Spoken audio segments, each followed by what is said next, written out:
Well, hello there. My name is Judge Hippler, and it is my job to make sure that anything that the prosecution asks, requests of me that prevents Bryan Kohberger from being able to defend himself is fully upheld. I repeat, that is my job.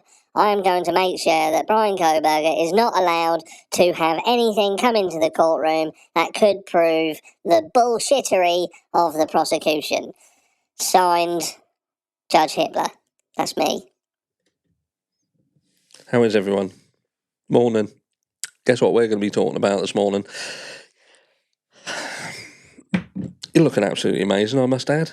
Anyway, let's get straight into the meat and potatoes. As yes, we are talking about none other than the Idaho 4 case, because there has been some more bullshittery that has come forth,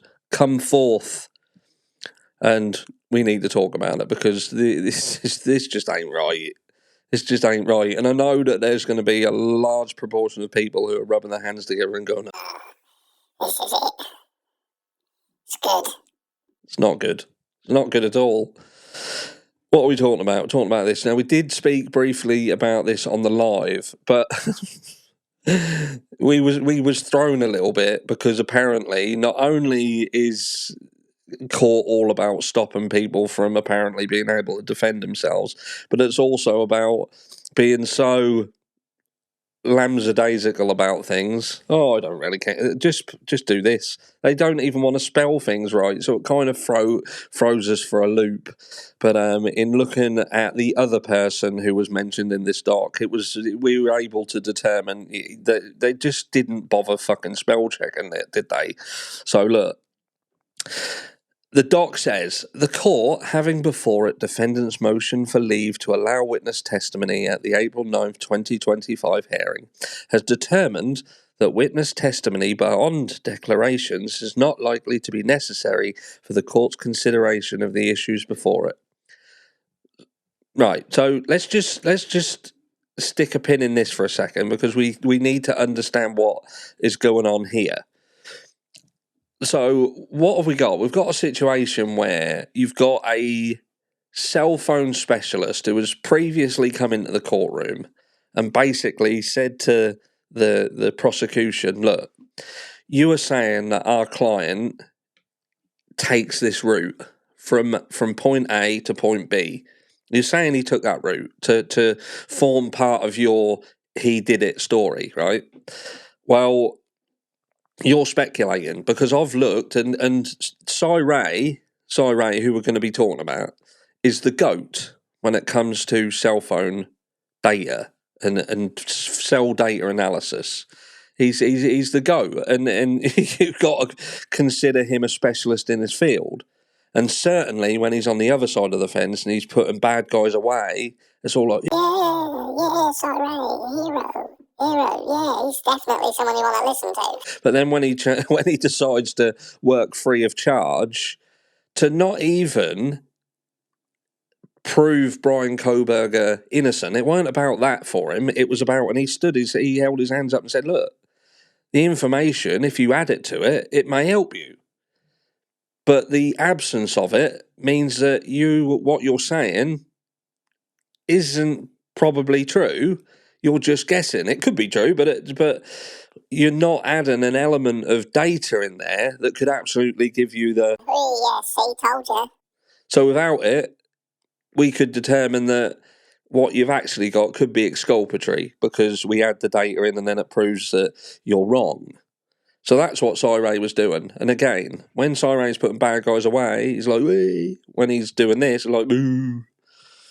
Which is telling. But they're saying, we don't think that we'll actually need them to come forward because this is about them going to tell you that the time advance reports didn't exist back then. When that's a lie. That's simply not true. So if the prosecution are coming in and going, hey, time advance reports, you can't keep mentioning them, we don't want you to mention them because they didn't exist. And then you've got a specialist in the field who can absolutely say, no, you was wrong. Judge Hippler thinks, I can't have him in. You can't have him in. So just say he gets pushed aside and he can't speak. So the only thing that's on the record in court is defence saying time advance reports, we need them because what you're saying probably isn't true, but you can add these reports and find out exactly where our client was, more importantly, where he wasn't. And the prosecution turns around and say, nah, don't exist, mate.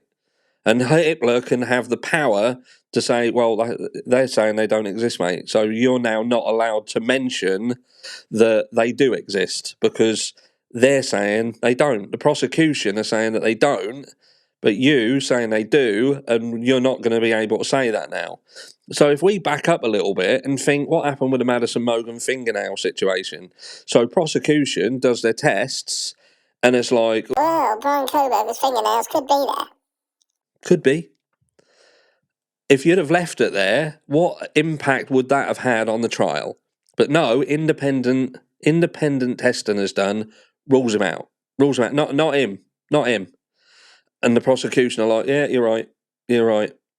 So this is the same sort of thing, isn't it? This is a different situation because the two main things in this case is DNA, location. We've got issues with the PCA from the very start because in the PCA, which the prosecution now have deemed irrelevant, the PCA is irrelevant. Why is the PCA irrelevant, I hear you ask?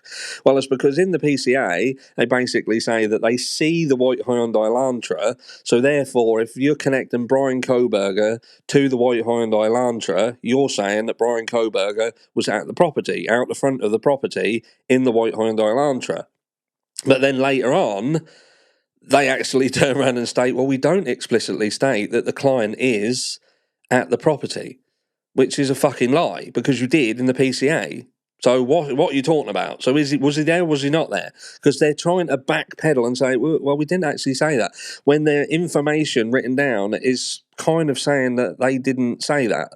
Why do they want you to believe that they didn't say that? Because they don't want to get caught in a lie. And what is going to help them get caught in a lie is when you've got a PCA that explicitly places the white Hyundai Elantra outside the property. They connect Bryan Kohberger to the white Hyundai Elantra. They've got DNA also apparently at the scene. And then you'll have Sahara come in and say, well, actually, Bryan Kohberger was elsewhere, and I've already seen it. They're like, well, he planted his phone somewhere else. When he went somewhere, put his phone down, and then went, why, if he was going to do that, why wouldn't he have just left his fucking phone at home?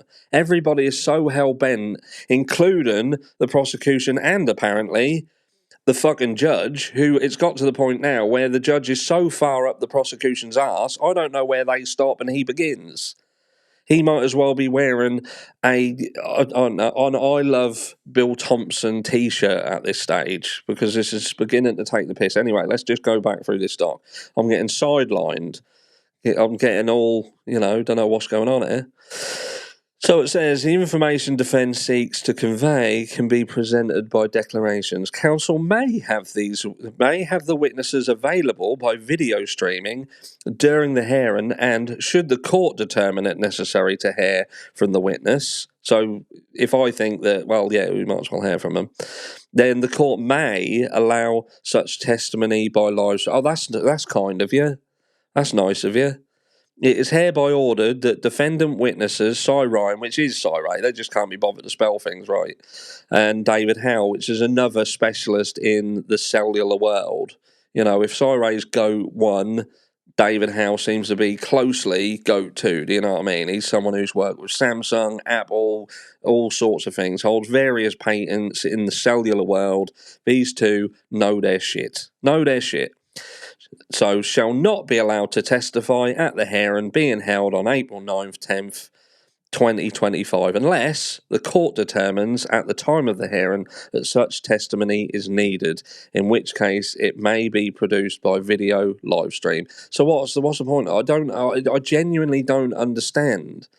I don't understand why Bryan Kohberger is seemingly not allowed to defend himself. He can't bring in people that refutes claims being made, out-fucking-landish claims being made, and this judge, I can't get my head around it. They are making statements that are absolute fucking insanity, and this judge is just allowing it, and it's like, well, yeah. DNA is DNA. It's evidence every day of the week and twice on a Sunday. unless it's evidence that puts them in the shit, like on the glove outside around the crime scene. We must ignore that. We must ignore that. That's not evidence every day of the week and twice on a Sunday. In fact, it's not evidence ever. So let's not mention that ever again. I don't want to hear their problems ever mentioned in the courtroom. And anybody who can support their problems, they're not allowed in. Catch you later.